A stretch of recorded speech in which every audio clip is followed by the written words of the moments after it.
Good evening everyone. जैसा कि मैंने आपको बताया था, आज मैं एक लेक्चर वीडियो डालूंगी जो कि पार्ट 1 होगा कोहेन बुक से, topic tooth morphology and pulpal axis cavities का।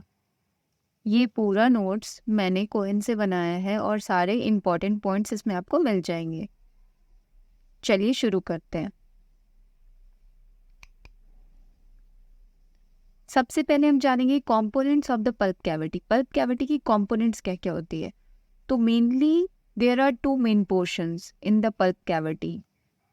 फर्स्ट क्या होगा, पल्प चैम्बर, और दूसरा क्या होगा, रूट कैनल्स। पल्प चैम्बर कहाँ होते हैं, जहाँ पे क्राउन पोर्शन होता है, anatomic crown of the tooth, उसके नीचे पल्प चैम्बर होते हैं, और रूट कैनाल उसके नीचे होते हैं।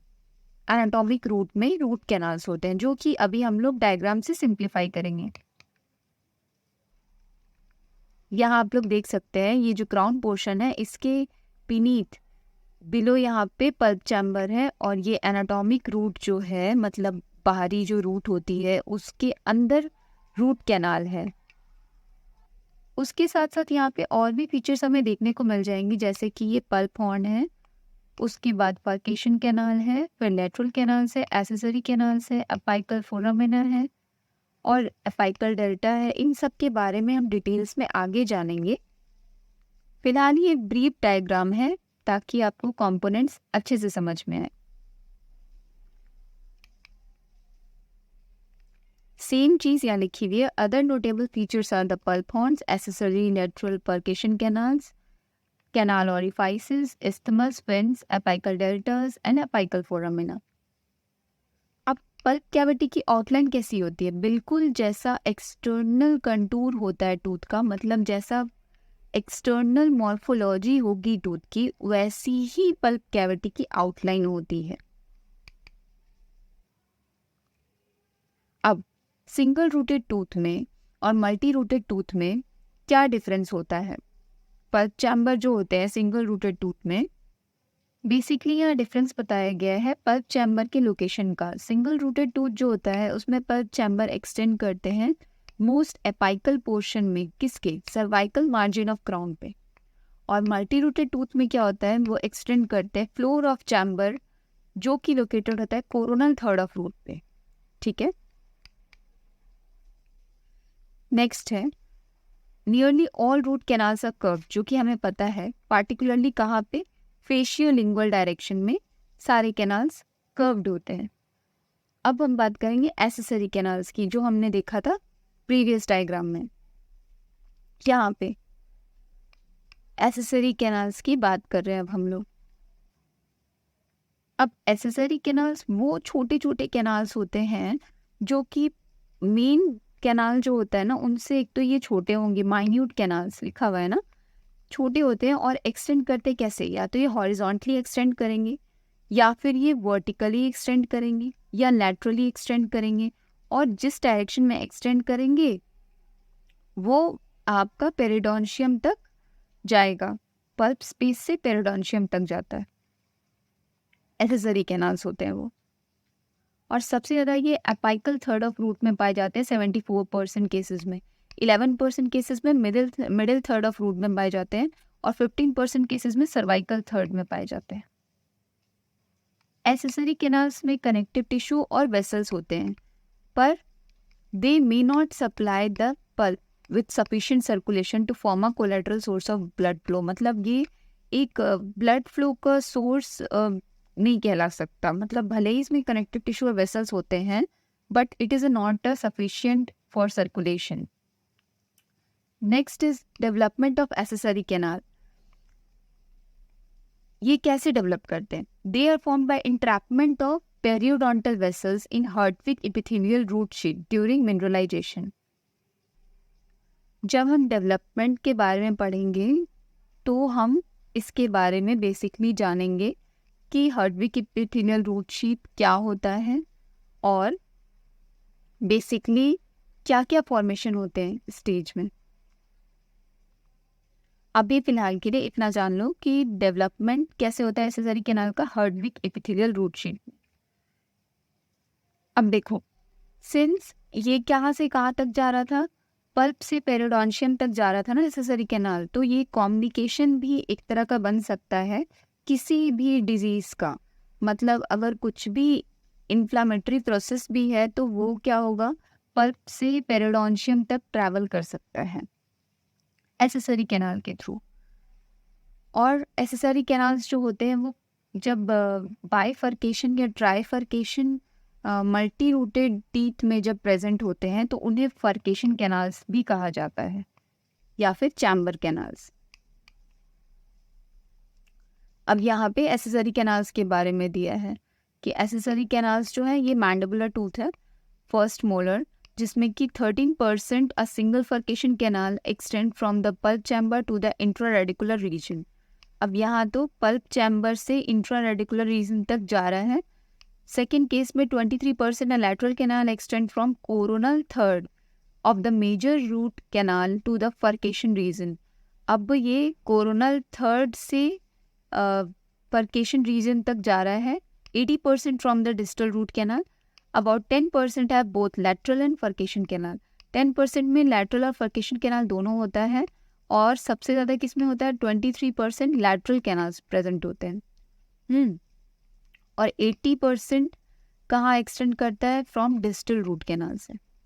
बेसिकली इसमें इम्पॉर्टेंट पॉइंट है कि सबसे ज़्यादा लैटरल कैनाल पाए जाते हैं कहाँ पे, coronal third of a major root canal to the furcation reason.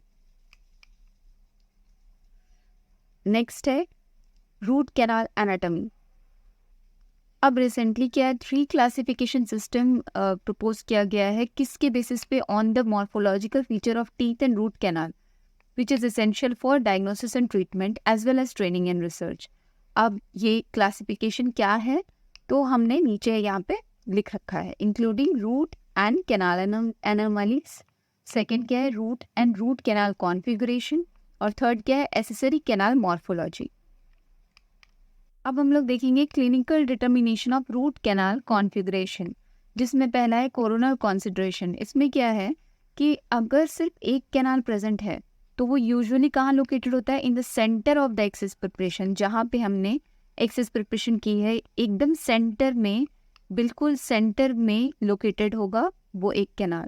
दूसरा पॉइंट क्या है कि अगर एक ऑरिफाइस मिलता है और वो सेंटर में नहीं है रूट के, दैट मीन्स एक और ऑरिफाइस हो सकता है जो कि अपोजिट हो उसके, जिसको अब हम लोग डायग्राम के थ्रू एक्सप्लेन करते हैं।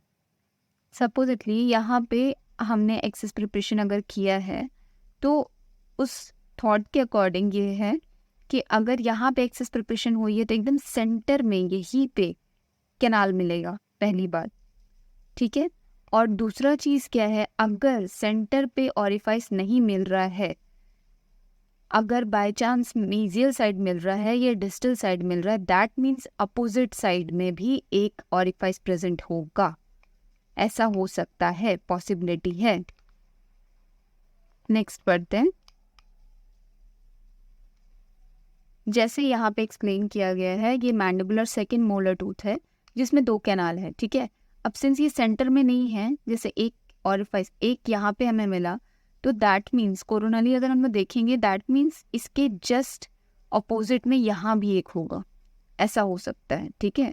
और अगर 2 ऑरिफाइस है are not directly in the mesiodistal line, और अगर ये दोनों जैसे एकदम एकदम एक लाइन में दिख रहा है ना, अगर ये एक लाइन में नहीं है, तब बोल रहे हैं एक सर्च करना ज़रूरी है, क्योंकि हो सकता है एक थर्ड कैनाल भी अपोजिट, मतलब कि मीजियो डिस्टल लाइन के स्ट्रेट में एक थर्ड कैनाल भी मिले। मतलब मीनिंग ये है सिंपल टर्म में, अगर स्ट्रेट लाइन में मीजियो और डिस्टल आपको कैनाल मिल जा रहा है, ऑरिफाइस मिल जा रही है, दैट मीन्स कि तब तो थर्ड कैनाल का पॉसिबिलिटी कम है। बट फिर भी अगर आपको मीजियल साइड में ना होके थोड़ा उससे हटके आपको अगर एक ऑरिफाइस मिल रहा है, और जो कि डिस्टल, मान लो डिस्टल में एकदम डिस्टल ही है बट मीजियल में थोड़ा हटके है, दैट मीन्स ऐसा हो सकता है कि डिस्टल के जस्ट अपोजिट बिल्कुल मीजियल में एक और ऑरिफाइस हो, तो वो हमें सर्च करना होता है। There could be a possibility, that means. Next, अब जितना क्लोज होगा उतना ज़्यादा चांस है, मतलब जितना क्लोज ऑरिफाइस आपको मिला है, जैसे कि यहाँ पे अगर ये एकदम सटा सटा मिलेगा तो ज़्यादा चांस है, जैसे ये दोनों तो दूर दूर है ना, अगर ये सटा सटा मिलेगा यहाँ पे तो दैट मीन्स ज़्यादा चांस है कि वो जो दो कैनाल होंगे आगे जाके वो कहीं ना कहीं किसी पॉइंट पे ऐसे करके ज्वाइन करेंगे, इस तरीके से ज्वाइन करेंगे। और वही अगर ऑरिफाइसेस का डिस्टेंस ज़्यादा होगा तो कैनाल सेपरेट होंगे। जैसे कि एग्जाम्पल के तौर पे यहाँ पे ऑरिफाइसेस का डिस्टेंस ज़्यादा है तो कैनाल सेपरेट है। वही अगर ऑरिफाइसेस का डिस्टेंस पास पास होता तो ऐसा हो सकता था कि ये कैनाल है, इसी के आसपास में कहीं ना कहीं पे क्लोजली दूसरा कैनाल होता जो कि उसको ऐसे करके ज्वाइन कर रहा होता। जैसे ये दोनों तो मिल नहीं रहे ना, ये दोनों अपोजिट है क्योंकि ऑरिफाइसेस डिस्टेंस पे है, बट वही ऑरिफाइसेस जो है वो अगर पास में होते तो फिर ये और ये सेपरेट नहीं होकर ये और ये कहीं ना कहीं, जैसे ये है तो ये कहीं ना कहीं ऐसे ज्वाइन कर जाता, ऐसे करके इस तरीके से या इस तरीके से। अब नेक्स्ट कोरोनल कंसंट्रेशन में क्या है कि जो डायरेक्शन ऑफ फाइल, जो हम लोग जब फाइल इंसर्ट करेंगे ना तो उस वक्त वो जब ऑरिफाइस में फाइल जाएगी वो बहुत इंपॉर्टेंट है, डायरेक्शन बहुत इंपॉर्टेंट है। अब वो क्यों इंपॉर्टेंट है वो हम लोग आगे देखेंगे। जैसे कि अगर हमने पहला फाइल डाला डिस्टल कैनाल में, जो कि कैनाल डिस्टली प्रेजेंट है मैंडिबुलर मोलर का, तो और वो जो फाइल है वो या तो बक्कर डायरेक्शन में जा रही है मतलब आगे की तरफ, या फिर लिंगुअल डायरेक्शन में जा रही है मतलब पीछे की तरफ जा रही है, तो ज़्यादा चांस है कि अगर इन दोनों में से किसी भी डायरेक्शन में जा रही है तो ऐसा हो सकता है कि एक सेकेंड कैनाल प्रेजेंट हो। और अगर दो कैनाल प्रेजेंट है तो वो जाहिर सी बात है कि वो सिंगल कैनाल से छोटा होगा। अब हम लोग मिड रूट कंसिडरेशन देखेंगे। कोरोनल कंसिडरेशन में इंपॉर्टेंट पॉइंट्स मैंने बता दिए हैं, फिर हम लोग लास्ट में रिवाइज कर लेंगे एक बार। अब देखो रूट के बीचों बीच पोर्शन में क्या हो रहा है। रूट के बीचों बीच पोर्शन में सिंगल कैनाल दो या उससे ज़्यादा कैनाल में डिवाइड होगा। अब ज़रूरी नहीं है, डिफरेंट मॉर्फोलॉजीज होते हैं जो कि हम लोग आगे देखेंगे, बट अभी के लिए इतना ही जानो। अब है apical consideration. Classic concept of apical root anatomy किस पे बेस्ड होती है? Histological landmarks in apical region of root. अब एपाइकल रीजन मतलब जो एपेक्स होता है ना रूट का, उसमें क्या क्या लैंडमार्क्स है? तो 3 लैंडमार्क होता है, apical constriction, cementodentinal junction and apical foramen. ये 3 हिस्टोलॉजिकल लैंडमार्क्स है एपाइकल कंसिडरेशन के। कोरोनल कंसिडरेशन देख लिया हमने, मिड रूट देख लिया, अब हम लोग एपाइकल देख रहे हैं, ठीक है। एपाइकल में क्या है? Apical constriction, cementodentinal junction and apical foramen, ठीक है। अब हम लोग आगे देखेंगे, डायग्राम के थ्रू इसको समझते हैं। ये देखो, ये कौन सा पोर्शन है? ये एपाइकल पोर्शन है, मतलब कि जो टूथ होता है जो कि यहाँ पे है डायग्राम में, जैसे ये टूथ है तो इसका एपाइकल पोर्शन ये है, ये एपेक्स है, एपेक्स है ये, ठीक है। ये वाला पोर्शन एपेक्स है।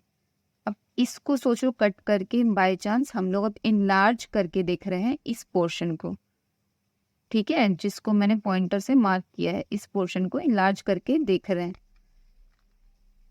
तो इसमें हिस्टोलॉजिकल लैंडमार्क्स क्या क्या हैं? ये देखो, सबसे पहला तो रूट ये टूथ एपेक्स हो गया। उसके बाद जो रेडियोग्राफिक एपेक्स है वो भी दिखाया जा रहा है इसमें। एपाइकल फोरामेन है ये, ठीक है। एपाइकल कॉन्स्ट्रिक्शन है ये छोटा वाला, और सीमेंटोडेंटिनल जंक्शन है।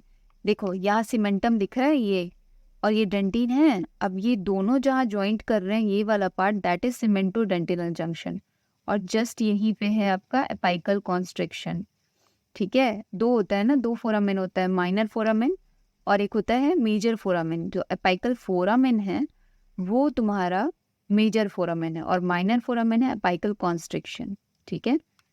और ये है तुम्हारा टूथ एपेक्स। अब देखो objective and guidelines for traditional access cavity preparation. ठीक है, अब इसके बाद हम लोग ऑब्जेक्टिव पढ़ेंगे। अब देखो, सबसे पहला ऑब्जेक्टिव क्या होगा कोई भी एक्सेस कैविटी प्रिपरेशन का? सारे केरीज को रिमूव करना, remove all caries when present. और दूसरा क्या है, केरीज तो रिमूव करना है बट टूथ स्ट्रक्चर भी कंजर्व करना है हमें। ठीक है, क्योंकि हम लोग ज़्यादा टूथ लॉस तो नहीं कर सकते ना, मतलब ज़्यादा अननेसेसरी टूथ का स्ट्रक्चर जो है उसको हमें रिमूव नहीं करना है, हमें कंजर्व करना है। तो 2 ऑब्जेक्टिव तो पता चल गया। ठीक है, नेक्स्ट क्या है, पल्प चैम्बर को अनरूफ करना, क्योंकि पल्प चैम्बर अगर अनरूफ नहीं होगा तो फिर ऑरिफाइसेस कैसे मिलेंगे। अब उसके बाद कोरोनल पल्प टिश्यू को रिमूव करना, फिर क्या करना, और रूट कैनाल ऑरिफाइस को लोकेट करना, और उसके बाद स्ट्रेट लाइन एक्सेस को अचीव करना। कहाँ तक? एपाइकल फोरामेन तक। नेक्स्ट क्या है, देखो ये सबसे इम्पोर्टेंट है, सबसे इम्पोर्टेंट कि एक स्ट्रेट लाइन एक्सेस होना चाहिए, स्ट्रेट लाइन पाथ होनी चाहिए कैनाल की। स्ट्रेट लाइन पाथ का बहुत इंपॉर्टेंस होता है। स्ट्रेट लाइन पाथ अगर है, तुमने अचीव कर ली है, तो फिर इंस्ट्रूमेंट ब्रेकेज के चांसेस कम होते हैं। जैसे कभी कभी हम जब स्ट्रेट लाइन एक्सेस नहीं कर पाते हैं, लेज फॉर्मेशन हो जाता है या कुछ भी डिब्रिटमेंट के कारण कुछ प्रॉब्लम हो रही है या वर्किंग लेंथ तक पहुंच नहीं पाए हैं, मतलब किसी भी कारण से अगर स्ट्रेट लाइन एक्सेस नहीं मिल रहा है तो इंस्ट्रूमेंट ब्रेकेज के चांसेस ज़्यादा होते हैं। तो इसलिए एक स्ट्रेट लाइन एक्सेस मिलना बहुत ज़रूरी है। अब हम लोग जाएंगे की steps to consider in traditional access preparation. अब स्टेप्स क्या क्या है, evaluation of the cemento enamel junction and occlusal tooth anatomy. पहला क्या है, इवेल्यूएशन, इवेल्युएट करना सीमेंटो इनामल जंक्शन और ऑक्लूजल टूथ एनाटॉमी को। अब देखो, क्राजनर एंड रेंको जो थे उन्होंने देखा था कि सीमेंटो इनामल जंक्शन जो है वो मोस्ट इम्पॉर्टेंट एनाटॉमिक लैंडमार्क है। किस चीज़ के लिए? For determining the location of pulp chamber and root canal orifice.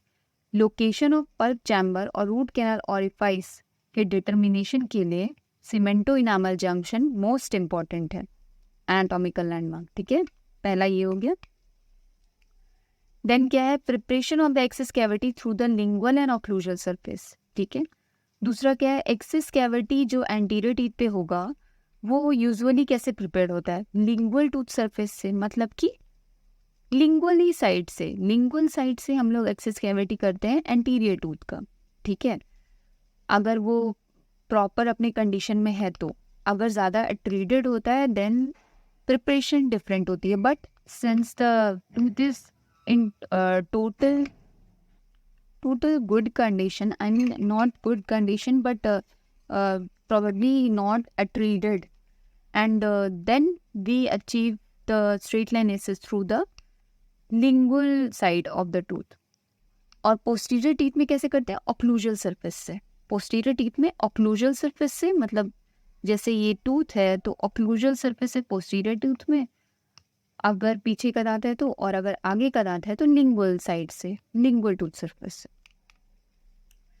ठीक है, फिर अब क्या है ना, जो टूथ जो होते हैं जो लिंगुअली इंक्लाइंड होते हैं, मतलब कि या तो वो लिंगुअली इंक्लाइंड है या वो रोटेटेड है। मतलब नहीं होता है कुछ कुछ किसी किसी के दांत रोटेटेड होते हैं, घूमे हुए रहते हैं थोड़ा सा, तो उसमें क्या है ना, कुछ ऑथर्स बोलते हैं कि anterior access for mandibular incisor जो टूथ रोटेटेड होते हैं या फिर लिंगुअली इंक्लाइंड होते हैं, जैसे कि यहाँ पे बोला जा रहा है सिंपली कि जो कुछ ऑथर्स बोलते हैं कि अगर मैंडिबुलर इंसाइजर्स जो है जो कि रोटेटेड है या फिर लिंगुअली इंक्लाइंड है, तो उस केस में क्या होगा ना कि हम लोग जो ट्रेडिशनल एंटीरियर एक्सेस करेंगे वो हम लोग लिंगुअल सरफेस से इंसाइजल सरफेस की तरफ करेंगे।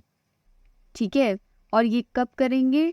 ये डेंटल डैम, मतलब रबर डैम प्लेस करने से पहले ही हम लोग एक्सेस कर लेंगे। क्यों? क्योंकि थोड़ा डिफ़िकल्ट हो जाएगा नहीं तो, क्योंकि ऐसे ही वो टूथ रोटेटेड है और फिर उसको एडजस्ट करना है अकॉर्डिंगली। तो अगर हम लोग पहले ही ये सब चीज़ें कर लेंगे, मतलब बेसिकली जितना दूर तक केरीज है हमें उतना ही रिमूव करना है, और जैसे ही हमें ऑरिफाइसेस मिल जाएंगे अपने, हमें फर्दर स्ट्रक्चर रिमूव नहीं करना है, एज सिंपल एज दैट। क्योंकि जितना ज़्यादा कमज़ोर सपोर्ट होगा उतना ज़्यादा चांसेस होगा टूथ फ्रैक्चर का। इसलिए हमें कोशिश करना है कि हम टूथ स्ट्रक्चर को कंजर्व करते हुए एक्सेस प्रिपरेशन करें। यही चीज़ यहाँ भी लिखी हुई है। ठीक है, आज की क्लास में बस इतना ही। पार्ट 1 एंड हुआ। अब नेक्स्ट पार्ट 2 में मिलते हैं, जिसमें हम फर्दर इस चैप्टर की कंटेंट्स को एक्सप्लोर करेंगे और इंटरेस्टिंग बनाएंगे पढ़ने में। आई होप सो आपने सारे नोट्स जितने भी इम्पोर्टेंट की पॉइंट्स होंगे वो नोट डाउन कर लिए होंगे। अगर नहीं किए हैं तो वीडियो को पॉज करके आप उन्हें आराम से लिख सकते हैं। Okay, thank you.